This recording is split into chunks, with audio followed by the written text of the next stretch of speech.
rahmatan selalu diberi beliau yang telah hadirin yang dirahmati Allah Subhanahu wa taala. Ramadan adalah bulan yang penuh dengan keberkahan, bulan yang penuh dengan rahmat, bulan yang dibukakannya pintu neraka, pintu surga dan pintu neraka. Dan Ramadan juga adalah bulan yang penuh dengan ampunan. Oleh karena itu, bulan ini adalah momentum tepat, kesempatan emas bagi kita untuk kembali kepada Allah Subhanahu wa taala, memohon ampun dan bertobat kepada Allah Subhanahu wa taala dengan taubat yang sungguh-sungguh, taubat yang sebenar-benarnya. Rasulullah sallallahu alaihi wasallam bersabda, "Man shoma Ramadhana imanan wa ihtisaban, ghufira lahu ma taqaddama min dhanbihi." Barang siapa yang berpuasa Ramadan dengan keimanan dan mengharapkan pahala dari Allah Subhanahu wa taala, ghufira lahu ma taqaddama min dhanbihi, maka Allah Subhanahu wa taala akan mengampuni dosa-dosa yang telah lalu. Dan Bapak Ibu hadirin sekalian, marilah ada puasa raya kita. Mari kita libatkan hati kita dengan keimanan, keyakinan bahwa puasa kita adalah perintah Allah Subhanahu wa taala yang Allah sendiri yang akan mengganjarnya.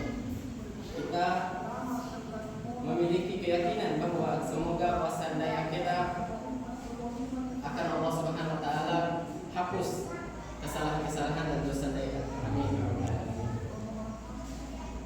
Pertanyaannya, Bapak Ibu sekalian, mengapa sih kita harus bertobat? Bahwa tanda ini perlu untuk bertobat kepada Allah Subhanahu wa taala. Itu ada dua alasan. Alasan pertama ialah karena taubat adalah perintah Allah Subhanahu wa taala. Banyak dalil ataupun ayat yang mengharuskan kita untuk bertobat kepada Allah Subhanahu wa taala. Di antaranya ialah Al-Qur'an surat Al-Imran ayat 133. A'udzu billahi minasyaitonir rajim. Wasari'u ila maghfiratin min rabbikum wa jannatin 'arduhas samawati wal ardh u'iddat lil muttaqin.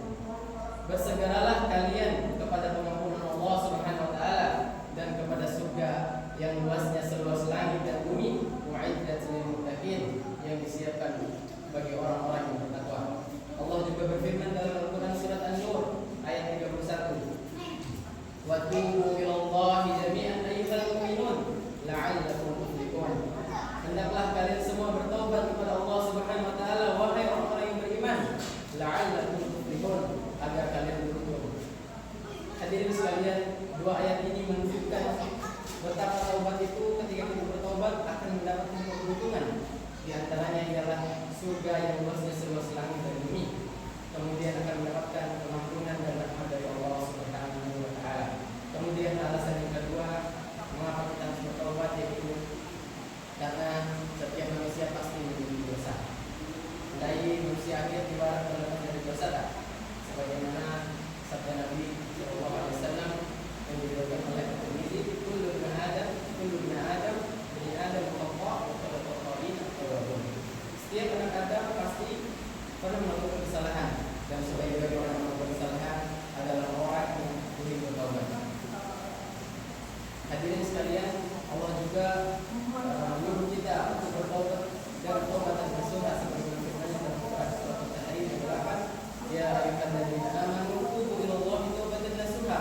Wahai orang-orang yang beriman, taubatlah kepada Allah dengan taubat yang sebenar-benarnya.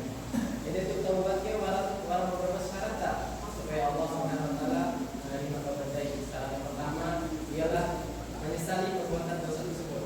Walau penyesalan akan ada tak tentang dosa kesalahan yang telah dilakukan. Kemudian yang kedua adalah berhenti dari perbuatan dosa tersebut. Waktu dikurangi dengan dosa sama tak. Kemudian yang ketiga, berjanji untuk tidak melakukan dosa yang sama lagi. Warat tekad akan berjanji agar diri sendiri agar rumah waktu melakukan dosa lain. Kemudian keupayakan warat tambahan jika berkaitan dengan hubungan sesama manusia lainnya, warat cara mulai mencuri-curi lalu ke tetangga, kondisi hari dulu ciri sandal yang ada, maka kesalahan-kesalahan ke waktu ciri dibuat tandai mengambil rumah ditundai pemaaf